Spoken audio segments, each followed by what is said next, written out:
तो भारी हंसी आ रही है कि 100 करोड़ हिंदुओं के देश में संत प्रताड़ित होता है। ये चुल्लू भर पानी में डूब मरने जैसी बात है। आप अपना हौसला बढ़ाइए, आप किसी से भीख मत मांगिए कि वो आएंगे हमारे आगे चलेंगे हम पीछे चलेंगे। अरे आप आगे चलिए, आपके पीछे वो आएंगे। नमस्कार दोस्तों, मैं हूं रूपेश।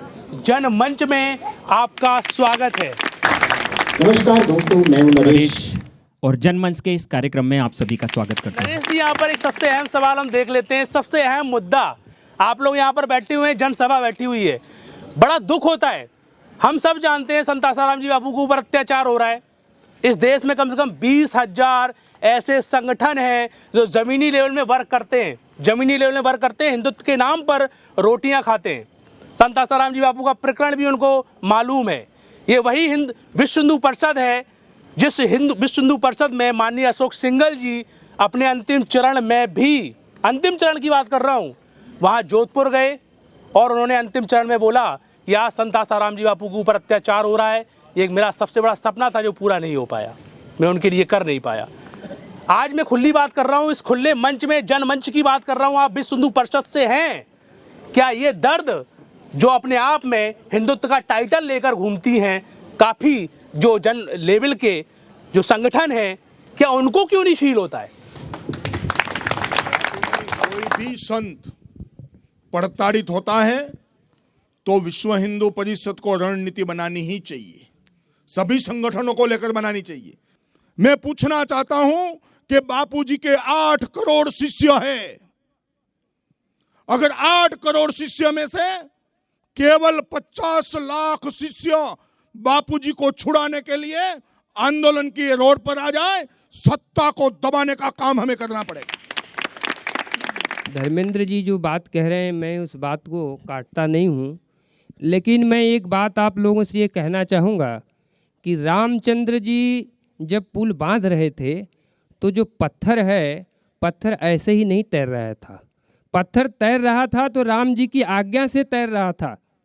ऐसे ही जो शिष्य हैं बापूजी के, बापूजी 50 लाख नहीं, बापूजी के शिष्य 10 करोड़ भी, 5 करोड़ भी आंदोलन करेंगे, लेकिन राम जी का पत्थर तभी तैरेगा जब राम जी की आज्ञा होगी। उन्होंने जो बोला एक बहुत ही कटाक्ष ऐसा बोला कि जो सीधा समझ में बाउंस जाता है। काफ़ी लोग तो यही नहीं जानते, आज के समय में काफ़ी लोग यही नहीं जानते कि ज्ञानी क्या होता है, संत क्या होता है। संत बोले तो एक नॉर्मल आदमी उनको लगता है कि भाई रूप धारण कर लिया संत हो गया। भाई बोलते हैं संत का हृदय लाखों करोड़ों माओं के हृदय के बराबर होता है, उससे भी ज़्यादा।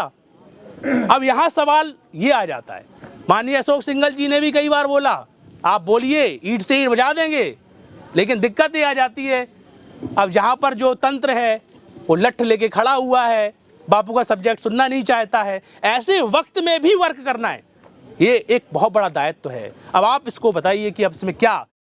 मेरा तो ये कहना है आश्रम वासियों से, जितने भी हिंदू संगठन है उनको मिलकर के, आप मिले ही होंगे, फिर एक बार मिलकर के एक मंच बनाना चाहिए। आसाराम बापू तो क्या, जोखी झोपड़ी में बैठने वाला संत भी हमारी ताकत है। छोटे से छोटे संत पर भी कुछ नहीं होना चाहिए। ये ताकत हमें जनता में जागृति ला करके खड़ी करनी होगी। ये लीला नहीं है, बापूजी पर अत्याचार है, सनातन धरोहर पर अत्याचार है। मैं आपको इस मंच से खातरी देना चाहता हूं, अगर साधक, बंधु और आश्रम बापूजी को जेल के बाहर निकालने के लिए कोई कड़ा कदम उठाएगा, विश्व हिंदू परिषद सत्सन्मान रोड पर आने के लिए तैयार है। और ये 9 साल से जो प्रकरण चल रहा है, काफ़ी लोग सवाल जवाब कर रहे हैं, तो क्या राजेश जी ये सिलसिला यूं ही चलता रहेगा और एक संत आसानी से पिसते रहेंगे? 1840 में जब लॉर्ड मैकाले आईपीसी जो सारी धाराएं बना रहा था, तो उसने कहा कि मैं ऐसा जो है कि कानून बना के जा रहा हूं कि आने वाले समय में लोगों को न्याय कभी नहीं मिलेगा। और न्याय की जटिलता इतनी है कि आम आदमी को समझ में ही नहीं आएगा कि न्याय क्या होता है। इसलिए अगर आप कुछ कर सकते हैं तो मैं एक उपाय बताता हूँ कि क्या कर सकते हैं। आप गुरुदेव ने जो इतना सेवा कार्य किया है और बापूजी को आप निर्दोष मानते हैं 100%, तो उस बात को समाज में रखने का एक मैं उपाय बताता हूं आप लोगों को। होना ये चाहिए, कश्मीर से कन्याकुमारी तक लेकर के जितने जगह हैं, आप एक रन फॉर बापू यात्रा निकालिए कश्मीर से कन्याकुमारी तक, और वो डेली चलनी चाहिए। और दूसरी बात है, हम प्रॉपर जहाँ पर हैं जगह पे, हम सोसाइटी में हैं, समाज में हैं, हम 10 लोग ही हैं, तो हम आगे एक मशाल लेकर के पीछे बापूजी की यात्रा लेकर के निकालिए। आप छुपिए मत कि हम बापूजी के शिष्य हैं, बताइए, और बापूजी का मधुर मधुर नाम बजाइए और अपना संदेश दीजिए कि बापूजी निर्दोष हैं। और गली गली में हर हफ्ते ये निकालना चाहिए और महीने में हर जिले में निकालना चाहिए पूरे इकट्ठा होकर के। इसके बाद हर 3 महीने में आप राज्य में निकालिए। एक देखिए बहुत बड़ा आंदोलन, जैसे धर्मेंद्र जी बोल रहे हैं ना, एक बहुत बड़ा आंदोलन खड़ा हो जाएगा। वॉल स्ट्रीट आंदोलन था, एक जमीन का मुद्दा था, ऐसे ही आंदोलन उन्होंने किया। वॉल स्ट्रीट आंदोलन वो पूरा 150 देशों में फैल गया था, एक देश में नहीं 150 देशों में फैल गया था। वो 3000 स्क्वायर फीट का मामला था जमीन का, वो प्रशासन को हिला के रख दिया। इसलिए ऐसा कर सकते हैं हम लोग, सोसाइटी में करिए, अपने जो है कि ब्लॉक में करिए, जिला में करिए, हर हफ्ते करिए, महीने में करिए, हर 3 महीने में राज्य में करिए, रिजल्ट आएगा। हमें करना क्या, हमें करना यही है कि हमें अपनी बात को समाज तक पहुंचाना है, बापूजी के साहित्य को बताना है, निर्दोषता को बताना। इतना तो हम कर सकते हैं कि नहीं कर सकते हैं। एक बात मैं यहाँ पर समय लूँगा, यहाँ से थोड़ी दूरी पे है, 150 किलोमीटर होगा, मोड़ासा स्थान है। वहाँ पे 700 साल पहले देवायत पंडित जी हो गए, ब्रह्मज्ञानी संत हो गए। उन्होंने लिखा, जति सतीनी साबरमती थसे सुराना संग्राम, कायम कलिंगा ने मार से नकड़ंग धर से नाम। साबरमती के किनारे एक यति होंगे, सती के साथ होंगे, वो कलयुग को मार डालेंगे और उनका नाम रखा जाएगा निष्कलंक। बोलो निष्कलंक भगवान की। आने वाले समय में इसी निष्कलंक भगवान का पूरे विश्व में मंदिर होगा। इसलिए आप किसी मृग मरीचिका में मत रहिए। आपको बापूजी ने जो छात्र बल दिया है, जो जप की नियम निष्ठा दी है, आप उसको बढ़ाइए, आप अपना हौसला बढ़ाइए। आप किसी से भीख मत मांगिए कि वो आएंगे हमारे आगे चलेंगे, हम पीछे चलेंगे। अरे आप आगे चलिए, आपके पीछे वो आएंगे। आप किसी को क्यों सोचते हैं कि वो संगठन आए, वो संगठन आए। आप में छात्र बल बापूजी ने दिया है, जो ज्योति जी है, ज्योति जलाई है बापूजी ने, उसको आप प्रज्वलित करिए। आप अपने आप में कम क्यों मानते हैं अपने आप को कि हमें वो संगठन चाहिए, वो संगठन चाहिए। आप बापूजी का एक शिष्य अपने आप में बहुत बड़ा संगठन है, मैं ऐसा मानता हूं। इसलिए आप लोग अपने छात्र बल को बढ़ाइए और ये पूरे देश में इस तरीके का कार्यक्रम करिए, ये इसको कोई रोक नहीं सकता। अर्जुन खुल लड़े, हनुमान जी, विभीषण जी, एक गीधराज जटायु रावण से जूझ गया। रावण दिग्विजय था, तीनों लोकों में शासन था उसका। और एक पक्षी परहित से उसने कौन सी गति पाई, भगवान के धाम गया वो, चारों धाम। तो ये परहित है, मर जाएंगे, शरीर तो छूटना है। तो मरने के लिए नहीं कह रहे हैं आपसे मरे ना घर बैठ छूटे, वैसे भी छूट जाएगा। तो संत के लिए हम त्याग करें तो इंजन तो हो। जनता में से कुछ लोगों के सवाल हैं, कुछ पूछना चाहते हैं आपसे, तो हरिओम जी। मेरा सवाल है कि हमारे यहाँ पे अभी 9 साल से देखो बापूजी पे इतना बड़ा अत्याचार हो रहा है। बहुत सारे लोगों के इस बीच में, जैसे तेजपाल है, तरुण जी, वो बाहर आ गए। उन्होंने भी कबूल किया था कि मैंने गलती की है। जब उन्होंने कबूल किया था तब उन्होंने संन्यास ले लिया था अपने पत्रकारिता से। तो जो ऐसे कबूल करता है उसको भी आज बेल मिल जाती है। आज 9 साल हो गए, सारा पे रोल नहीं मिल सकता है बापूजी को। ऐसा आपने पूछा है कि तरुण तेजपाल जी को जमानत मिल गई, औरों को भी जमानत मिल गई है, लेकिन बापू को क्यों नहीं? इस केस में आप देखें तो वो तो मान के चलो उनके रिश्तेदार लगते हैं, उनसे उनका घनिष्ठ का संबंध होता है। दूसरा, उनके संगठन का दबाव होता है। और मैं 100% राजेश जी की बात से सहमत हूँ। हम अपनी बात लोकतांत्रिक तरीके से रखें, हम समाज में जागृति लाएं। जब जागृति लाएंगे, हमारा ये धीरे धीरे करके गांव से लेकर तहसील से लेकर अपने शहर तक आगे पहुंचेंगे, तो इससे हमारे पीछे जब हम खड़े हो जाएंगे तो हमारी लाइन भी बढ़ती चली जाएगी। जब हम खड़े हो जाएंगे तो हमारे पीछे सब चलने के लिए तैयार हो जाएंगे। मुझे नहीं पता कि आप लोग मतलब क्यों बात नहीं कर रहे। जिनको बिठाया वही आज विरोध है। मतलब मैं तो बोलूँगी नाम नरेंद्र मोदी का, उसका ही बात कर रहे हो ना आप, तो फिर आप लोग नाम क्यों नहीं ले रहे उसका? वो बोल रहे कि गद्दी में बिठाओ, पर नाम बोलो ना नरेंद्र मोदी। वो कुछ क्यों नहीं कर रहे? वो अभी चीन के जब वो आते प्रमुख, वो आते उनको गीता देते, तो वो मतलब वो गीता ही देते रहेंगे, बापू को नहीं छुड़वाएंगे। मैं वो बोल रही हूँ कि मतलब वो अभी बापू के विरुद्ध हो गए। मैं वो धर्मेंद्र जी सवाल नहीं, धर्मेंद्र जी के पास जाने से पहले हम विकास जी जो संत आसाराम जी बापू के शिष्य हैं, उन्होंने इस सवाल का एक उत्तर दिया था, उनका ही काउंटर है सवाल, तो आप इसका उत्तर दीजिए शॉर्ट में, क्या बोलना चाहेंगे आप? बहन का ये कहना है कि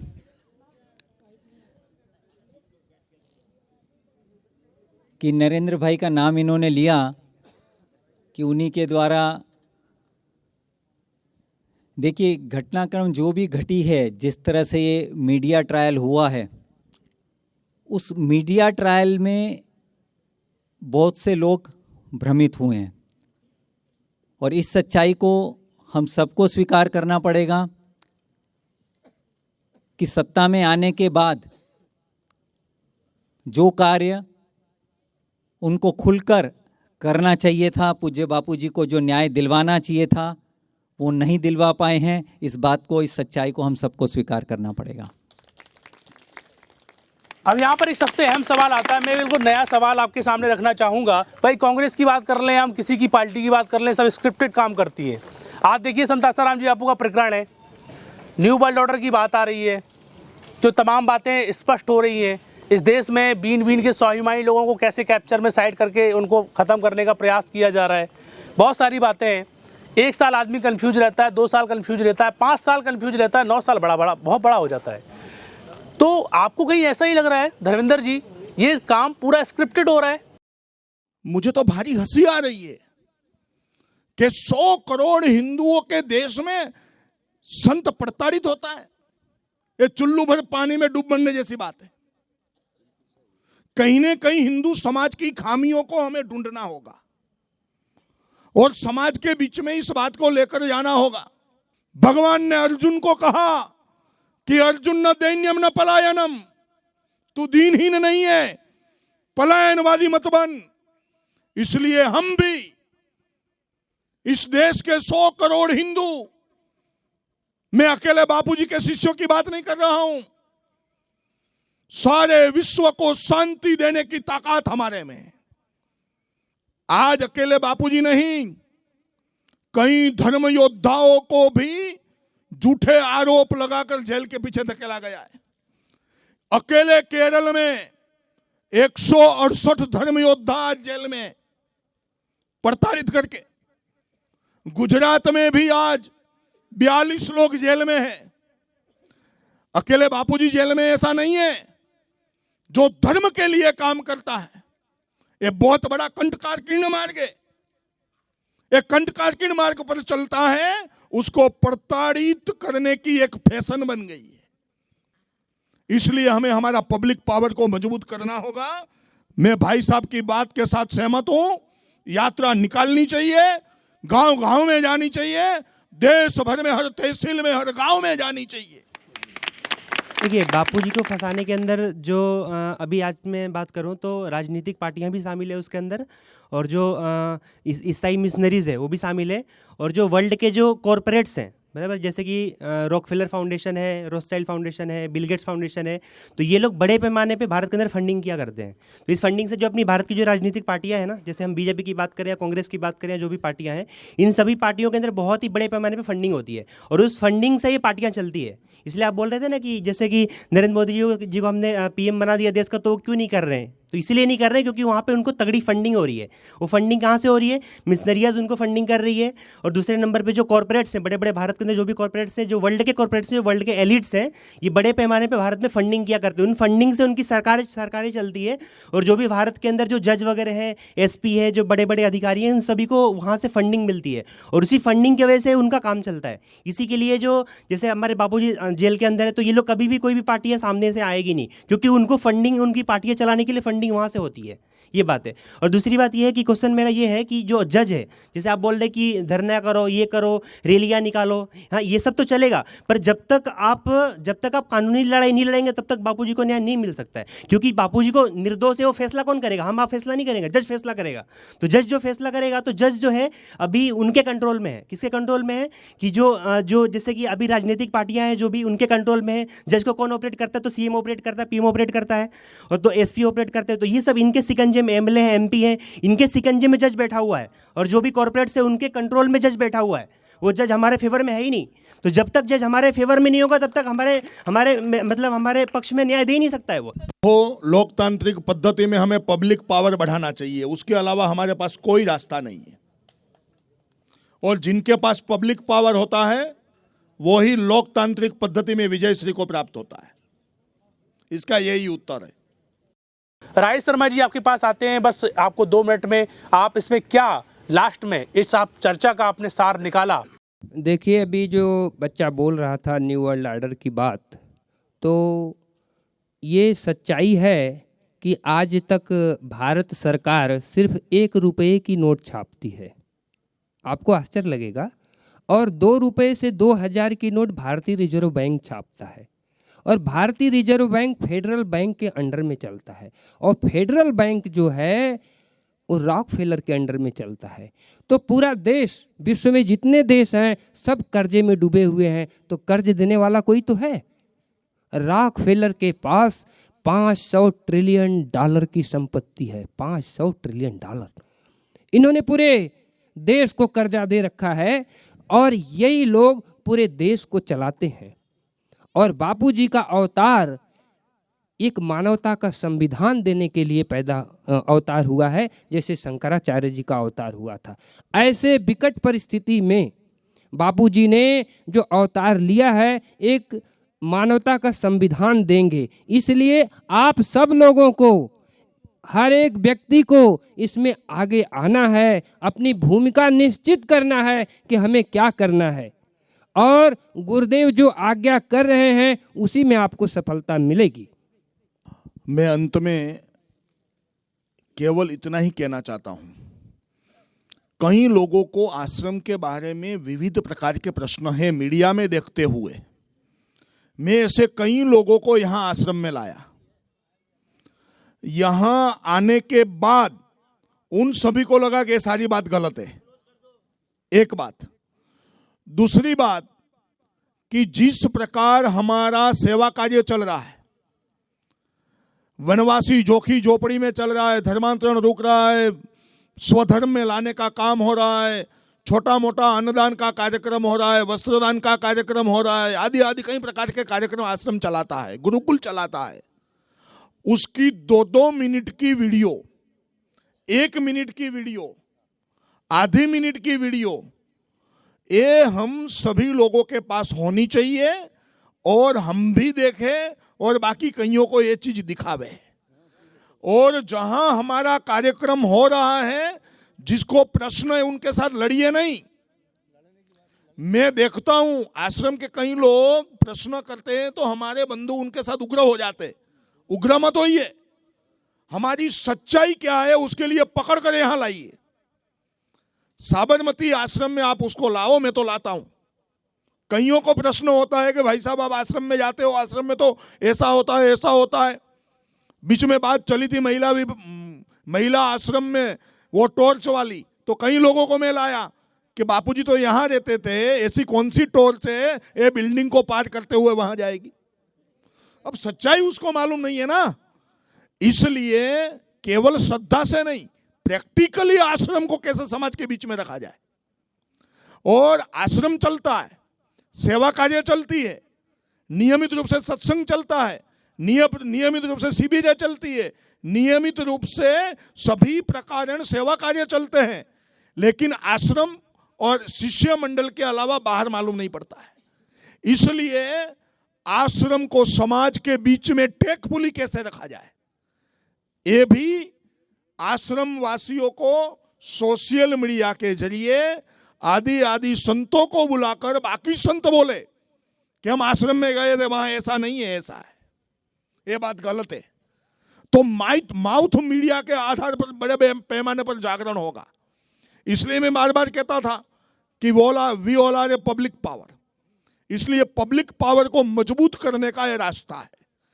दूसरी बात कि ये मुहिम को बड़ा करेंगे तभी राजनीति के लोगों के ध्यान में आएगा कि देशव्यापी मुहिम बनती जा रही है, और ये देशव्यापी मुहिम नहीं बनेगी तो वो इस बात को ध्यान में नहीं रखने वाले हैं। मैं ये कहना चाहूँगा अंत में कि ये अंत नहीं आरंभ है, ये अंत नहीं आरंभ है, वो प्रभात है उस मार्ग की, वो प्रभात है उस मार्ग की कि सूर्य जरूर निकलेगा, इंतजार खत्म करने के लिए ये जनसभा का आंदोलन है। मैं आपको दर्शकों को बता दूं कि हम इसी प्रकार के एपिसोड समय समय पर बनाते रहेंगे और जन सभा का जो संवाद जहां जहां होगा वहां की हम सीधी लाइव कवरेज भी आपको दिखाते रहेंगे। और दर्शकों से हम अनुरोध करते हैं कि फिर से जल्द ही नई ऊर्जा के साथ मिलेंगे। तब तक के लिए दीजिए हमें इजाज़त। नमस्कार।